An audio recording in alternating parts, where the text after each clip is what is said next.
Você sabe o que significa ser uma pessoa íntegra? Você sabia que a integridade tem uma história? Que em cada época ela é vista de um certo modo? Isso é o que nós vamos tratar hoje na Casa das Virtudes.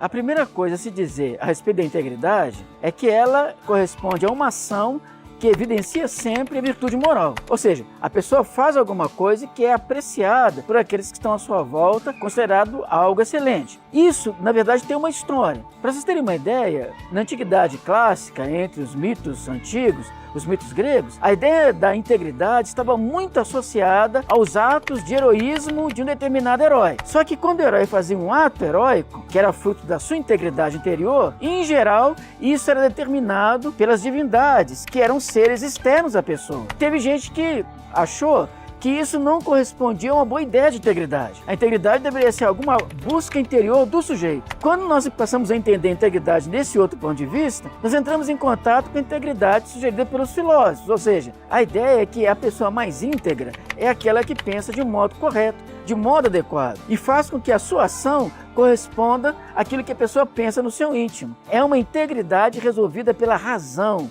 Isso é muito importante. Via de regra, essa ideia de integridade era o contrário de uma ação determinada por impulso.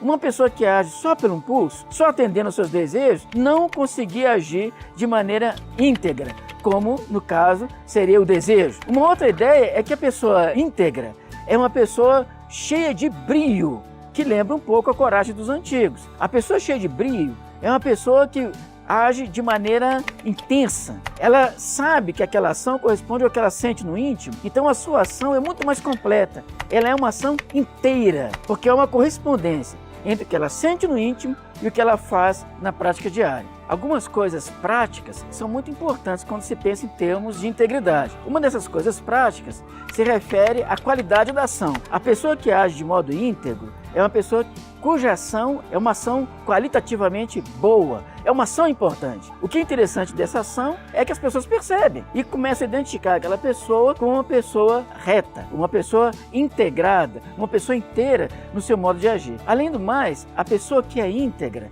ela procura julgar a realidade de modo imparcial. Ela não vai nem para a direita nem para a esquerda, ela julga a realidade como a realidade se apresenta diante da sua retina.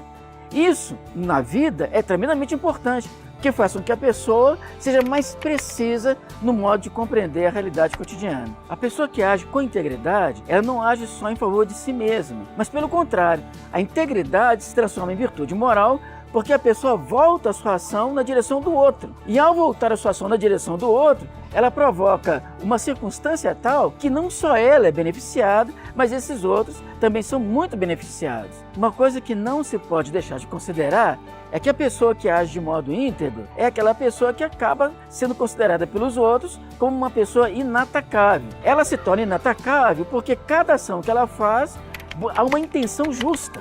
Há uma vontade de fazer o bem, há uma vontade de provocar algo que se beneficie a todos de um modo geral. Então, nesse caso, ser íntegro é tremendamente importante, é prática, sem dúvida, de virtude moral.